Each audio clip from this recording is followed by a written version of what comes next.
अगर आपने जुआ बंद नहीं किया, थाने के अंदर बंद करके ताला लगाने का काम विजय करेगा।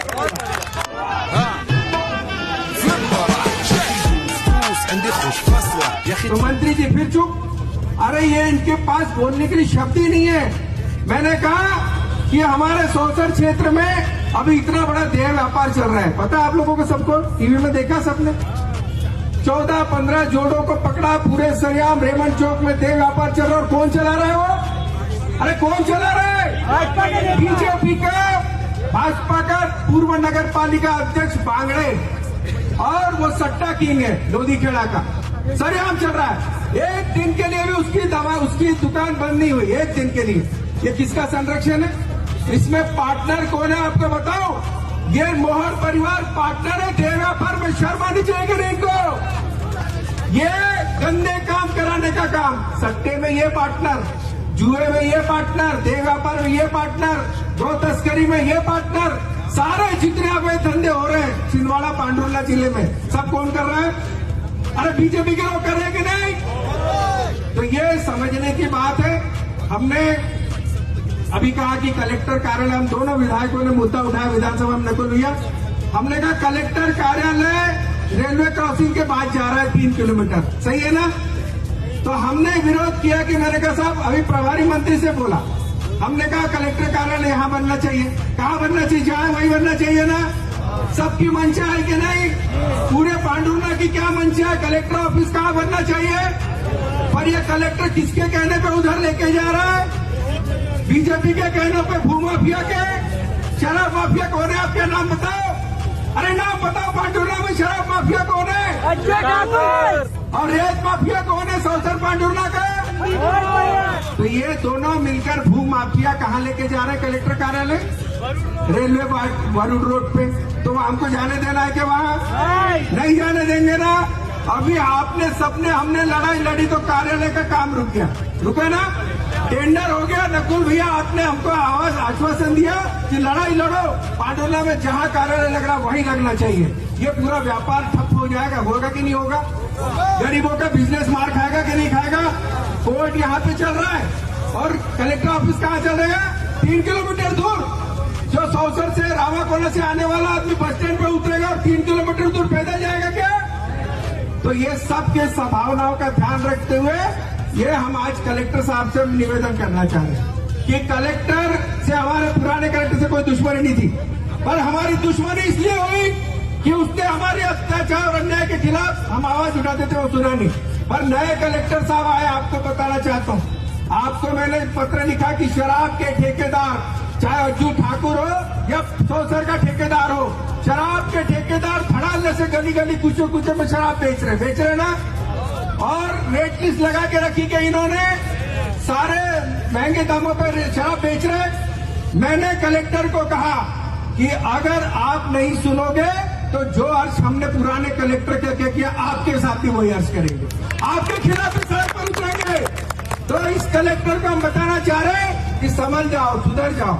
अभी मेरे को नीलेश हुई के जी बोले मोहगांव में जुआ चलाना है। यहाँ का टीआई कौन है भैया? मोहगांव का टीआई आए कोई यहाँ?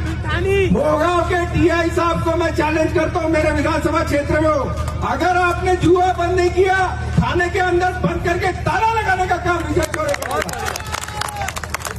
ये गलत काम कांग्रेस नहीं होने देगी, नकुलनाथ जी और कमलनाथ जी नहीं होने देगी। हम विश्वास दिलाते हैं आपको।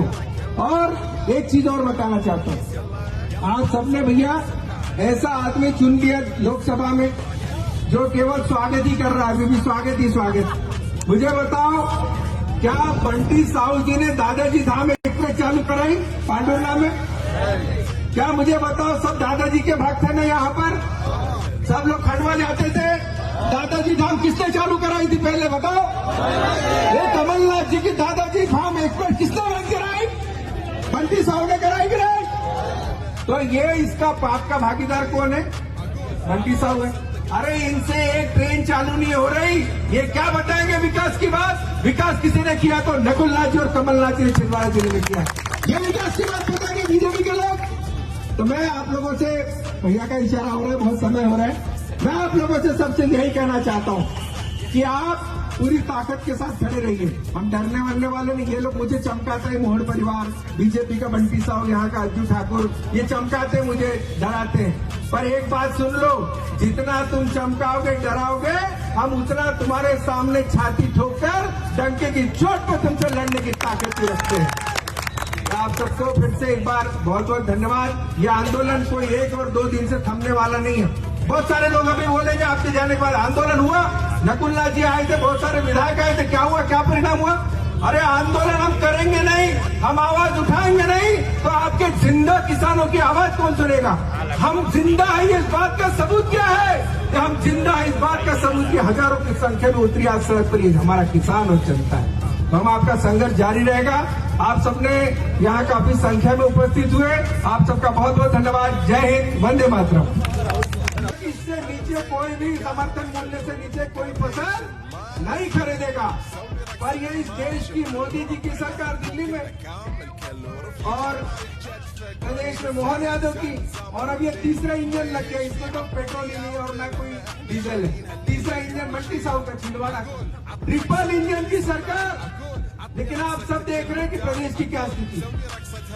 साथियों, कपास को भाव इसलिए नहीं है, जब कमलनाथ जी, नकुल नाथ जी को पता है, जब कमलनाथ जी कपड़ा मंत्री हुआ करते थे, आज से 20 साल पहले की बात बता रहा हूँ, तब कपास 8 और 9 हजार रुपए क्विंटल होता था कि नहीं?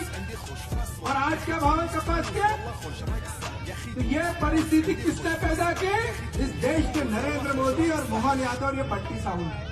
साथियों, कपास अमेरिका से बुला रहे, स्विट्जरलैंड से मक्का बुला रहे, तो हिंदुस्तान के कपास को किसानों को भाव मिलेगा क्या? अरे मिलेगा क्या? पर ना बंटी साहू जी के मुंह में भी दही भरा है, यहाँ के जिला भाजपा के जो अध्यक्ष है उनके मुंह में भी दही भरा है।